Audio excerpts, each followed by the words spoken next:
अऊज़ु बिल्लाहि मिनश शैतानिर रजीम बिस्मिल्लाहिर रहमानिर रहीम।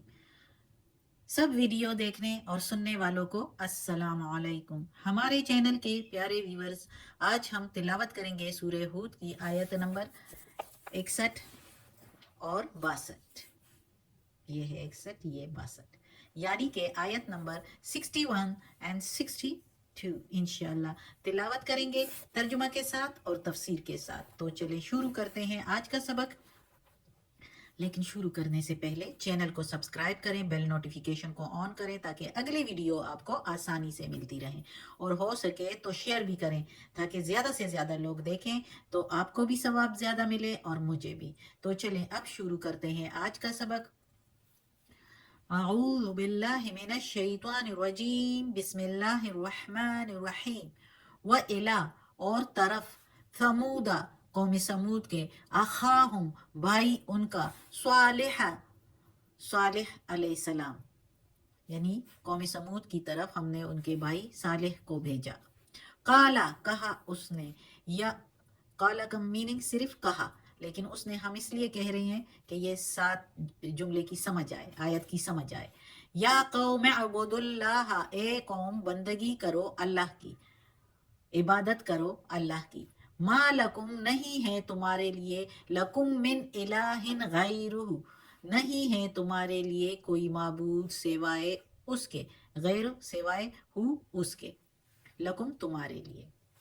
हुआ अनशाकुम उसी ने पैदा किया तुमको या बनाया तुमको, मिनल अर्द जमीन से, वस्तामरकुम और बसाया तुमको, फीहा इसमें से, यानी जमीन पर बसाया तुमको। फस्तगफिरूहु पस बख्शवाओ उससे अपने आप को। सुम्मा अपने आप को इधर नहीं है, हम जुम आयत की जो है समझ के लिए इस तरह कहते हैं। फस्तगफिरू फिर बख्शो, बख्शवाओ, हु उससे। सुम्मा फिर, तूबू इलैह फिर रुजू करो तरफ उसके, या तोबा करो उससे या रुजू करो तरफ उसके। इन्ना रब्बी बेशक मेरा रब, करीब मुजीब करीब है और कबूल करने वाला है। रब्बी जब हो जाता है मेरा रब, रब्बी रब, रब्बी मेरा रब। अब इस आयत में अल्लाह ताला सालेह अलैहिस्सलाम और कौम समूद का किस्सा बयान कर रहे हैं। कौम आद का ख़त्म हो गया जहाँ हूद अलैहिस्सलाम मबूस हुए हैं एज ए पैगम्बर, और अब जो है हम कौम समूद का किस्सा पढ़ रहे हैं। इन आयत में रुकू भी दूसरी शुरू हो गई, और कौम समूद में अल्लाह ताला ने उन्हीं में से उनके भाई सालिह अलैहिस्सलाम को भेजा। तो सालिह अलैहिस्सलाम ने उनको दावत दी इस्लाम की, और इस्लाम की दावत देने में सबसे बड़ी बात और सबसे पहली बात तौहीद की होती है। तो चूंकि उसके कौम के लोग जो है वो अल्लाह को अपने राजों, सरदारों और बादशाहों की तरह गुमान करते थे, ख्याल करते थे कि जैसे इन तक कोई आम बंदे की रसाई मुश्किल होती है, पैगाम पहुंचाना मुश्किल होता है, और वो अपना पैगाम किसी बादशाह तक पहुंचाने के लिए किसी और का दामन उनको थामना पड़ता है, और किसी और के ज़रिए जो बादशाह के दरबारों में उनसे मुंसलिक होते हैं तो उनके ज़रिए किसी तरीके से अपना पैगाम पहुंचाने की कोशिश करते हैं। और जब खुशकिस्मती से उनका पैगाम उन तक पहुंच भी जाता है तो जवाब के लिए फिर बादशाह और महाराजे जो है और जो कोई वजीर होते हैं तो वो डायरेक्ट खुद जवाब के लिए उनको ना बुलाते हैं और ना खुद आते हैं, बल्कि जवाब देने के लिए भी वही पैगाम रसा जो रसाई जिसके ज़रिए पैगाम की हुई होती है, पहुंच हुई होती है, जिसके ज़रिए तो उसी के ज़रिए पैगाम भी पहुंचाया जाता है। तो इसी गलत गुमान की वजह से, गलत ख्यालात की वजह से ये लोग जो है अल्लाह पर भी ऐसा ही गुमान करते हैं और ऐसा समझते हैं कि अल्लाह तक भी पैगाम पहुंचना, हमारी दुआ का पहुंचना इसी तरह मुश्किल है जैसे बादशाहों तक कोई पैगाम नहीं हमारा पहुंच सकता, हम उनसे नहीं मिल सकते, हमारी उनके कुर्बत हासिल करना बड़ी मुश्किल से, इसलिए दूसरों के ज़रिए। तो यही सोच और यही गुमान उनको गलत रास्तों पर चला देती है। और फिर बहुत से चालाक लोग भी इसी तरह की उनको कोशिश करते हैं समझाने की, चालाक लोग, कि اللہ کا दरबार मुबारक तो आम लोगों के पहुंच से बहुत ही दूर है। बादशाह और महाराजा क्या, अल्लाह तो अल्लाह है, उसका दरबार तो आम इंसानों की पहुंच से बहुत ही दूर है। इसके दरबार तक भला किसी आम बंदे की क्या पहुंच हो सकती है और कैसे हो सकती है? वहां दुआओं का पहुंचना और फिर इनका जवाब मिलना तो किसी तरह मुमकिन नहीं, और किसी आम बंदे की बस की तो बात ही नहीं, जब तक किसी पाक रूह का वसीला या किसी मजहबी रहनुमा की खिदमत ना हासिल हो जाए। ये लोग इस तरह जो है कौमों को तबाह कर देते हैं। जो कुछ लोग खुद इस तरह सोचते हैं, कुछ ये दूसरे चालाक लोग जो अपना दुनियावी गरज के लिए लोगों को इस तरह कर देते हैं। तो उस वही सोच जो है आम लोगों की दिमागों में इसी तरह पड़ जाती है, और वो फिर वसीले ढूंढते हैं अल्लाह तक जानने के लिए, और फिर बुतों को और आलमों को और दरवेशों को और पीरों को पूजने की हद तक आ जाते हैं कि ये अल्लाह से हमारे लिए मांग लेंगे, अल्लाह तक हमारा पैगाम पहुंचा देंगे। तो सालिह अलैहिस्सलाम अपनी कौम को कहता है कि ये गलत सोच है। अल्लाह तो वही है, माबूद तो वही है जिसने तुम्हें बनाया जमीन से, जमीन की नॉन लिविंग मटेरियल से, यानी जो आम मटेरियल है, आम जमीन का अंसर है, वही चीजें खाकर वही चीजें मिलाकर इंसान का जिस्म बनता है, और फिर अल्लाह ने इसी जमीन पर तुमको बसा दिया। जब अल्लाह ने तुम्हें बनाया भी, अल्लाह ने तुम्हें इस जमीन पर बसाया भी, तुम्हें इतनी शऊर दी कि तुमने बसने के लिए अपने तौर और तरीके अपनाए, अपने आप को सख्त मौसम से, गर्मी से, सर्दी से बचाने की के लिए अपने आप को जमीन पर आबाद किया, तो ये अल्लाह ही ने दिया सब कुछ तुम्हारे दिमाग में। तो इसलिए जो तुमने अल्लाह के साथ शिर्क किया और दूसरों को पूजा, तो उसके लिए अल्लाह से अपने आप को बख्शवाओ।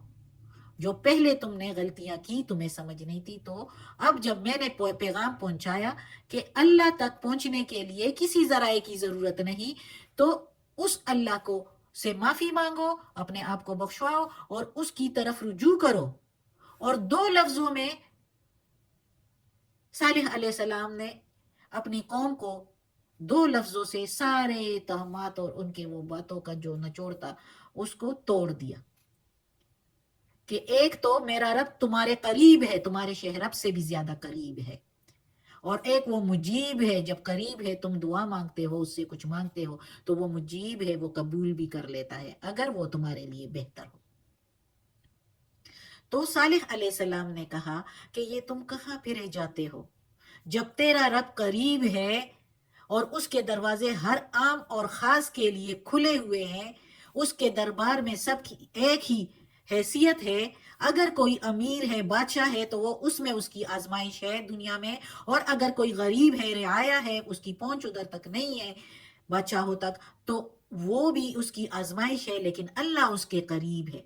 चाहे वो सरगोशी में बातें करें अपने रब से तो रब सुन लेता है, चाहे वो तन्हाई में करे, चाहे वो ऐलानिया करे, अल्लाह सुनने वाला, मेहरबान है, करीब है और दुआएं कबूल करने वाला है। तो फिर तुम कहाँ चले फिरे जाते हो वसीले ढूंढने और जरिए ढूंढने? अल्लाह से खुद मांगो।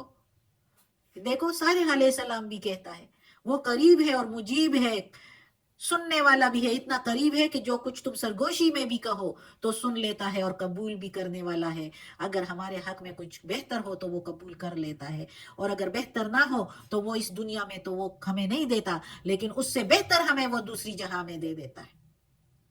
इसके बारे में तो ऐसे हदीस है कि इंसान फिर उधर कहेगा कि मेरी उधर कोई दुआ भी कबूल ना होती, इधर ही मुझे सब कुछ मिल जाता। इतना कुछ फिर मिलता है अल्लाह ताला अगर कोई दुआ कबूल नहीं करता इस दुनिया में, हालांकि वो भी इंसान के लिए बेहतर ही होती है, इसलिए कबूल नहीं होता। और किस्से भी इस बारे में याद आ रहे हैं, लेकिन फिर सबक बहुत लंबा हो जाएगा। तो अल्लाह ताला अपने पैगंबरों के जरिए ये बातें जो है, इसका निचोड़ यही है, तफसीर यही है कि कहाँ पीछे पड़े रहते हो वसीलों के और जरियों के। अल्लाह कबूल करने वाला है, डायरेक्ट अल्लाह से मांगो। अगली आयत है, कालू, कहा लोगों ने, या साले हो, ए साले। अब कालू है तो एक से ज्यादा है, काला जो है वो एक बंदे का कहना, जैसे सालिह अलैहिस्सलाम ने कहा तो काला या कौम, اس نے کہا اے قوم. اب ادھر ہے قالو، اب قوم کہہ رہی ہے سارے مل کر، یا صالح ہو اے صالح، قد تحقیق، کنتا تھے تم، فینا ہم میں، مرجون قبلا ہوشمند، امید تھی ہم کو تم سے، قبلا پہلے، ہاضا اس سے، پہلے اس سے. کہنے لگے اے صالح، تحقیق یعنی کنفرم ہم کو تو تھا کہ تم ہم میں سے، ہمیں تم سے امید تھی اس سے پہلے. تفسیر میں بتاؤں گی کہ کیا امید تھی. اتنہانا ان نعبدا، اور ادھر نہیں ہے کوئی مینی، وہ نہیں ہے، روکتا ہے تو ہم کو یہ کہ پوجے، ما یعبدو آباؤنا، جس کو پوجتے تھے ہمارے باپ دادا. یعبدو پوجنا یا عبادت کرنا یا بندگی کرنا، آباؤنا باپ دادا ہمارے، نا کے میننگ ہمارے. اتنہانا روکتے ہو ہم کو اس سے جس کو پوجتے ہیں ہم اور ہمارے باپ دادا. وَإِنَّنَا، اور بے شک ہم تو، لفی ہے ضرور ہی ضرور ہے، شکن شک میں، مما اس میں سے، تدعونا جس کی طرف تم ہم کو بلاتے ہو، الیہ مریب، اور ہمیں اس میں شبہ ہے. مریب کے مطلب بھی شک اور شبے سے آتا ہے، تو ہمیں تو اس میں شبہ ہے. اب صالح علیہ السلام کی قوم اس کو جواب دیتی ہے. صالح علیہ السلام نے اپنے قوم کو بت پرستی سے، غلط کاموں سے روکنے کے لیے کہا کہ ایک اللہ عبادت کے لائق ہے، جس طرح میں نے کافی تفصیل سے بتا دیا. تفصیل اور بھی ہو سکتی تھی لیکن سبق پھر لمبا ہوتا ہے. تو اب اس کی قوم جواب دے رہی ہے اور کہہ رہی ہے اس کی قوم صالح علیہ السلام سے کہ اے صالح، ہم تو تمہاری ہوشمندی اور پروکار شخصیت سے، ہم کو یہ امید، ہم کو تو تم سے یہ امید تھی کہ تم بڑے آدمی بنو گے اور بڑے سمجھدار آدمی بن کر اپنی بھی دنیا میں اچھا مقام بناؤ گے اور ہمیں بھی دوسری قوموں اور قبیلوں کے مقابلے میں اچھے پلان اور تدبیریں دو گے، اور ہم تمہارے تدبیروں سے اور پلانوں سے فائدہ اٹھانے کا موقع بھی ہمیں ملے گا. مگر تم نے تو یہ توحید اور آخرت کی نئی بات چھیڑ دی. اب یہ دیکھو کس طرح کی باتیں کرتے ہیں کہ تم ہمیں اپنے معبودوں سے روکتے ہو، یعنی توحید کی بات کرتے ہو کہ ایک اللہ کو پوجو، نئی بات تم نے چھوڑ دی اور ہماری ساری امیدوں پر پانی پھیر دیا.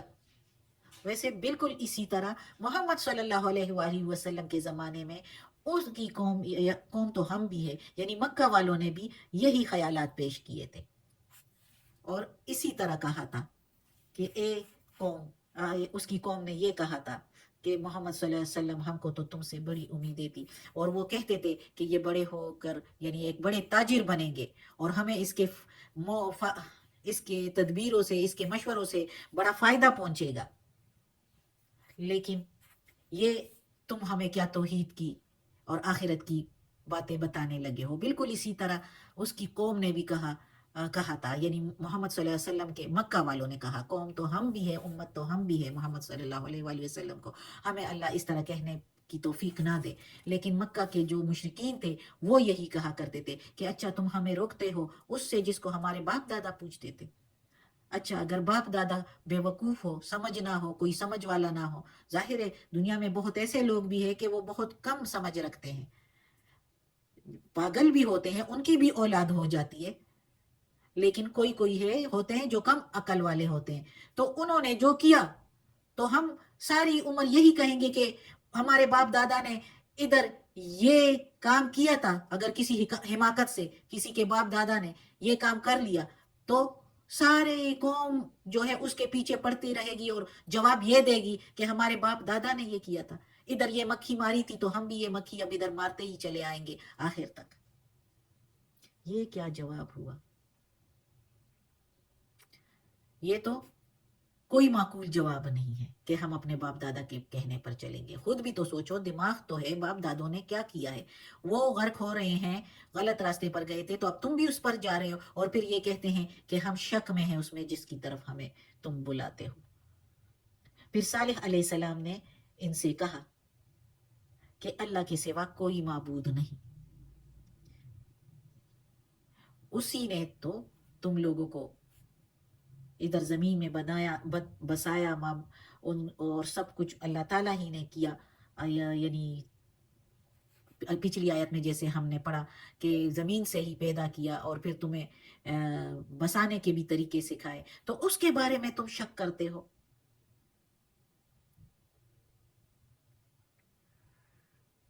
تو یہ صالح علیہ السلام نے جب کہا تو اس کے جو قوم تھی انہوں نے اپنے ابا اجداد کا کہنا شروع کر دیا، ان کا رونا شروع کر دیا، رونا شروع کر کے کہ ہمارے ابا اجداد نے یہ کیا تھا تو اس لیے ہم بھی اسی معبودوں کی پرستش کریں گے، ان کی عبادت کریں گے، ان کو پوجیں گے. یہ بھی عبادت کے مستحق ہے کیونکہ یہ سب کو ہمارے باپ دادا نے پوجا. یہ اب کیا معقول، یہ کوئی معقول جواب نہیں ہے. اور مزید کہتے تھے کہ ہم تو اس کے شک میں ہیں، اب شک میں کہ یعنی خود بھی سوچ رہے ہیں کہ یہ جو کہہ رہا ہے تو یہ تو ٹھیک بھی ہے، لیکن جو زمانے سے چلتا آ رہا ہے تو اس پر بھی سوچ رہے ہیں کہ اس کو تو نہیں چھوڑ سکتے. تو شک میں پڑے ہوئے ہیں، کہہ رہے ہیں اور اپنے دماغوں سے کام نہیں لے رہے. جب صالح علیہ السلام نے اتنا کچھ کہہ دیا، آگے اور بھی ہے کہ وہ کیسے معجزے پیش کریں گے اور پھر بھی قوم جب نہیں مانے گی تو پھر کیا ہوگا. انشاءاللہ پڑھیں گے آگے. صدق اللہ العظیم. آج کا سبق ختم ہوتا ہے. اللہ ہمیں توفیق دے اس قرآن مجید کا ترجمہ مکمل کرنے کی اور اس پر عمل کرنے کی توفیق دے. آمین ثم